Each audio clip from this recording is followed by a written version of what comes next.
नमस्कार विद्यार्थी मित्रांनो, आजच्या या व्हिडिओमध्ये आपण अल्पविकसित राष्ट्रांची वैशिष्ट्ये समजून घेणार आहोत.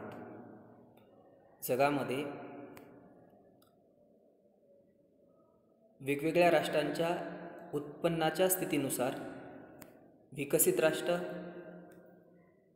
अल्पविकसित राष्ट्र, विकसनशील राष्ट्र अशा पद्धतीनं वर्गीकरण झाल्याचं आपल्याला दिसून येतं.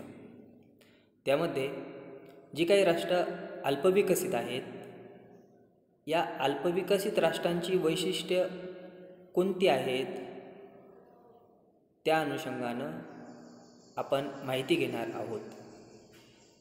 आपण जगातील वेगवेगळ्या देशांचा अभ्यास केला तर आपल्याला एक बाब प्रामुख्याने दिसून येते, ती म्हणजे अल्पविकसित राष्ट्रांमध्ये दारिद्र्याची सार्वत्रिकता असते किंवा या अल्पविकसित राष्ट्रांमध्ये मोठ्या प्रमाणामध्ये दारिद्र्याचं अस्तित्व असतं.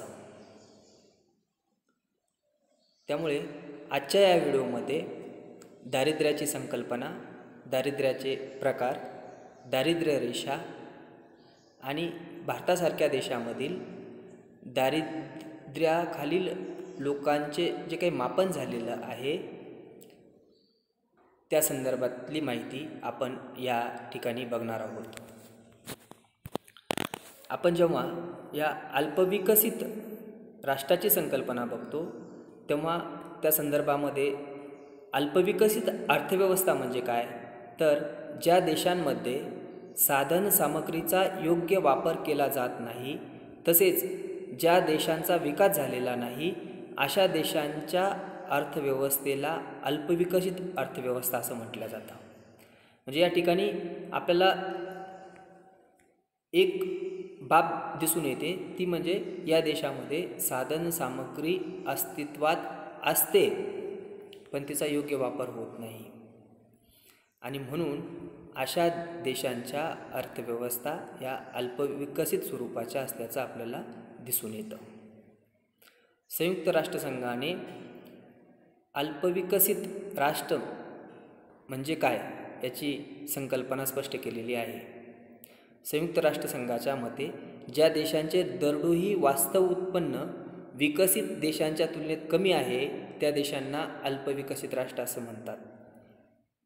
या ठिकाणी विकसित राष्ट्र म्हणजे अमेरिका, फ्रान्स, ब्रिटन, ऑस्ट्रेलिया या राष्ट्रांच्या तुलनेत ज्यांचं दरडोई वास्तव उत्पन्न हे कमी असतं अशा राष्ट्रांना संयुक्त राष्ट्रसंघाने अल्पविकसित राष्ट्र म्हटल्याचं आपल्याला दिसून येतं. त्यानंतर जागतिक बँकेने 2012 जागतिक विकास अहवालामध्ये दरडोई उत्पन्नाच्या आधारे अल्पविकसित राष्ट्र कोणती आहेत हे स्पष्ट केलेलं आहे. जागतिक बँकेच्या मते कमी उत्पन्न गट, मध्यम उत्पन्न गट आणि उच्च उत्पन्न गट हे आपल्याला दरडोई उत्पन्नाच्या आधारे निर्धारित करता येतं.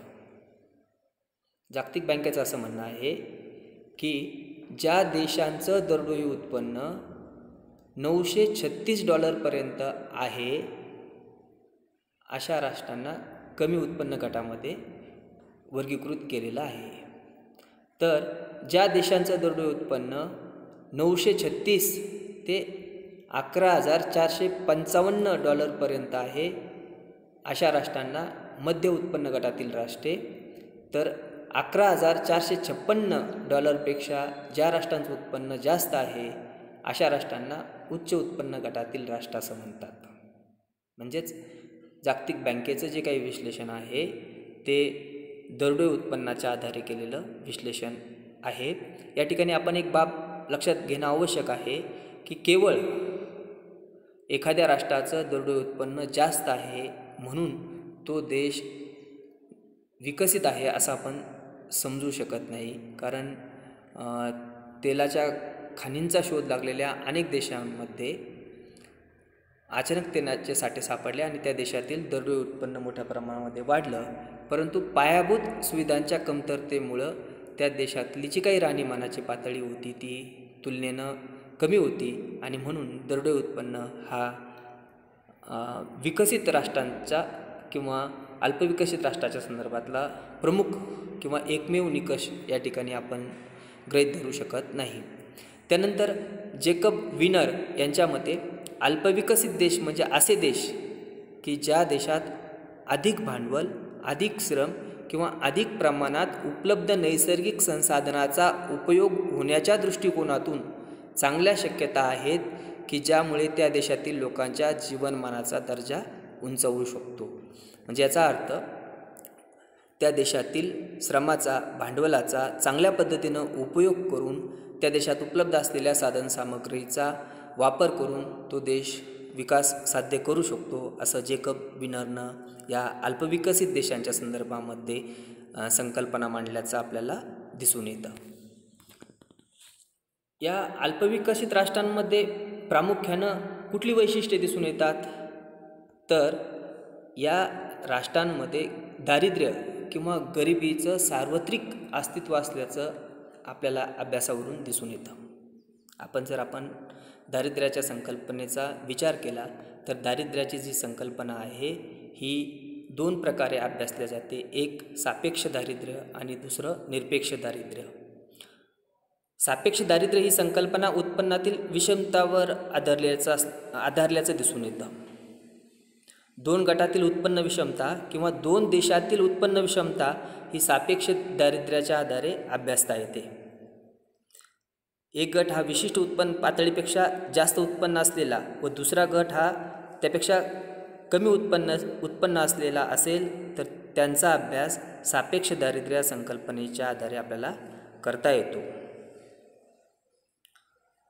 निरपेक्ष दारिद्र्याची जी संकल्पना आहे ही साधारणपणे अल्पविकसित देशांशी किंवा गरीब राष्ट्रांशी संबंधित असलेली संकल्पना आहे.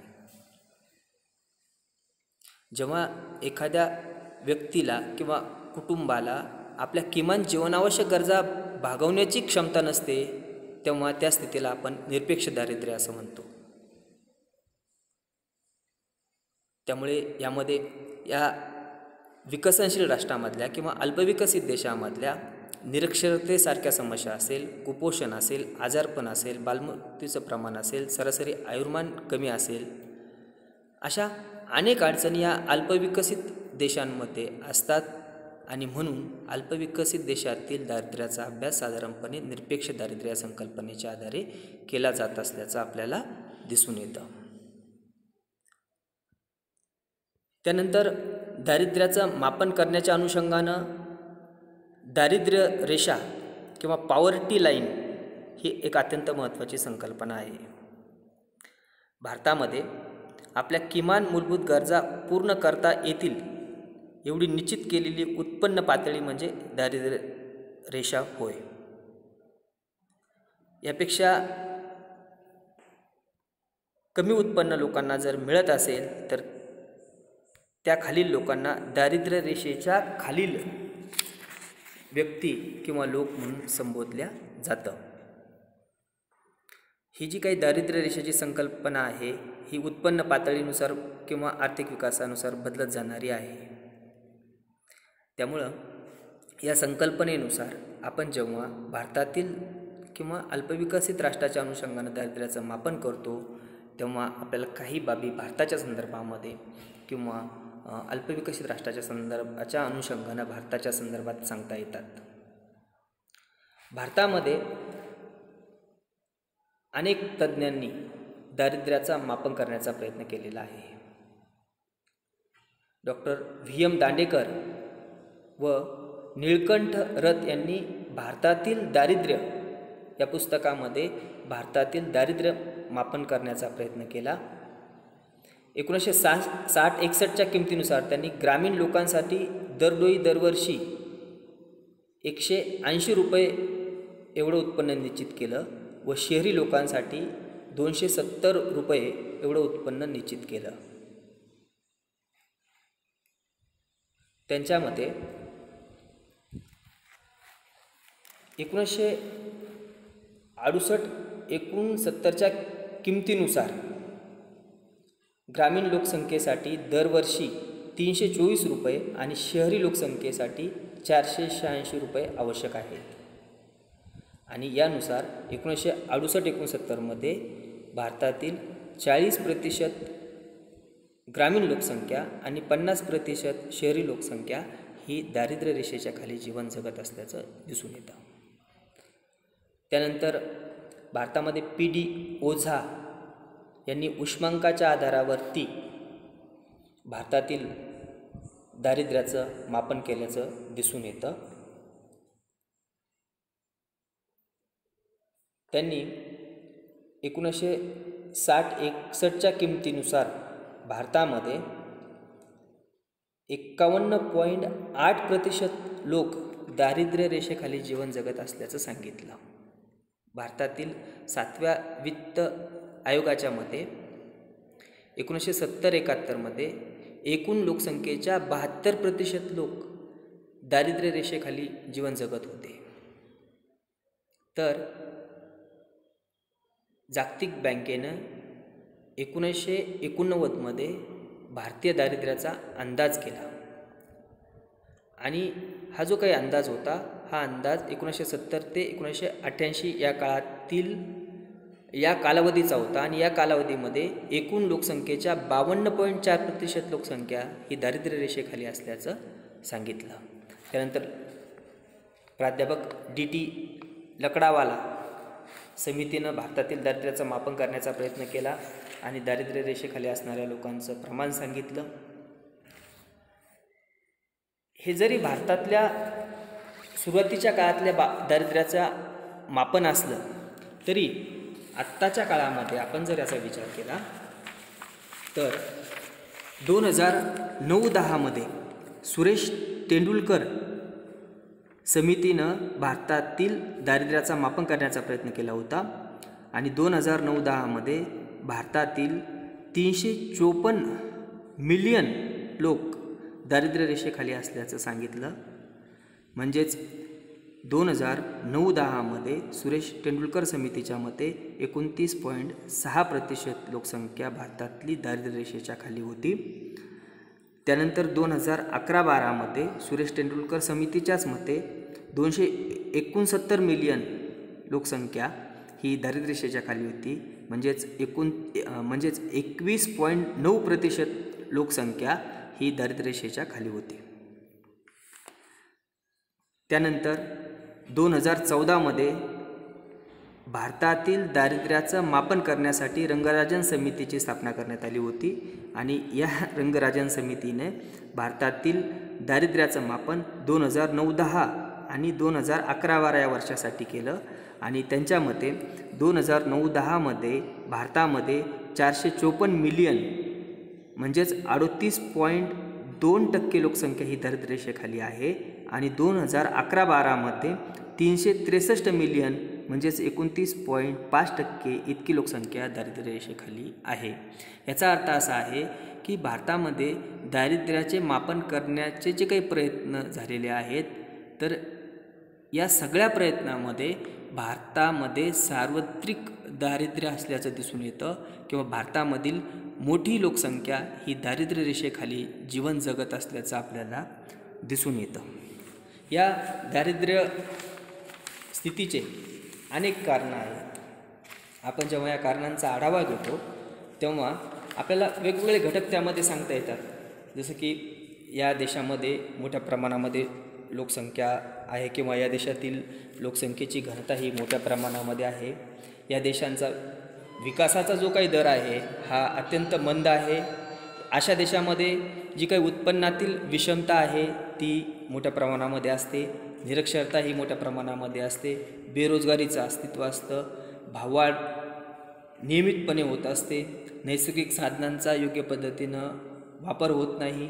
या देशातील सामाजिक संरचना जी असते म्हणजे अनेक लोक वेगवेगळे कार्यक्रम धार्मिक कार्यक्रम मोठ्या प्रमाणामध्ये कर्ज काढून करत असतात. दारिद्र्याचं दृष्टचक्र या देशामध्ये असतं आणि शेती ही मागास पद्धतीनं केली जाते. अशा अनेक कारणामुळे या देशामध्ये मोठ्या प्रमाणामध्ये दारिद्र्याचं अस्तित्व आपल्याला दिसून येतं. मूलभूत कारणाचा जर आपण विचार केला भारतातील दारिद्र्याचा, तर आपल्याला एक बाब अत्यंत स्पष्टपणे सांगता येते की भारतामध्ये शेती हा एक प्रमुख व्यवसाय आहे आणि या शेती व्यवसायाच्या अनुषंगाने आपण जेव्हा विचार करतो तेव्हा आपल्याला अनेक संदर्भ सांगता येतात की भारतातील लोक का गरीब आहे, तर भारतातला प्रमुख व्यवसाय हा शेती आहे आणि या शेतकऱ्यांना चांगलं उत्पन्न न मिळाल्यामुळे शेतकऱ्यांचा आणि शेती व्यवसायाचा विकास झाला नाही. आता हे उत्पन्न का नाही मिळालं, तर या संदर्भात सुद्धा अनेक कारणं सांगता येतात. या संदर्भात डॉक्टर बाबासाहेब आंबेडकर यांनी कोलंबिया विद्यापीठामध्ये शिक्षण घेत असताना MAला अंशात्मक गरज म्हणून 1915 ईस्ट इंडिया कंपनीचे प्रशासन आणि वित्त हा प्रबंध सादर केला होता आणि या प्रबंधामध्ये ईस्ट इंडिया कंपनीच्या 1792 ते 1858 या कालावधीतील उत्पन्नाचा अभ्यास केला होता आणि त्यांचं असं म्हणणं होतं की या कालावधीमध्ये ईस्ट इंडिया कंपनीनं भारतातील शेतजमिनीवरील कराचं प्रमाण, म्हणजे जे काही ईस्ट इंडिया कंपनीचं उत्पन्नाचं प्रमाण होतं त्यामध्ये 54.07% इतकं होतं.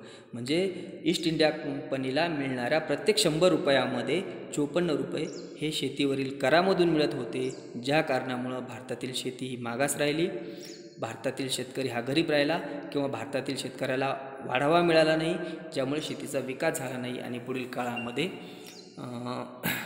आपल्या देशामध्ये दारिद्र्याचं सार्वत्रिक अस्तित्व असल्याचं आपल्याला दिसून येतं.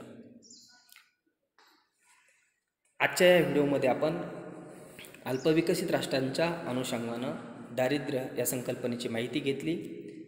पुढील जी काही वैशिष्ट्ये आहेत ती आपण या पुढील व्हिडिओमध्ये माहीत करून घेणार आहोत. धन्यवाद.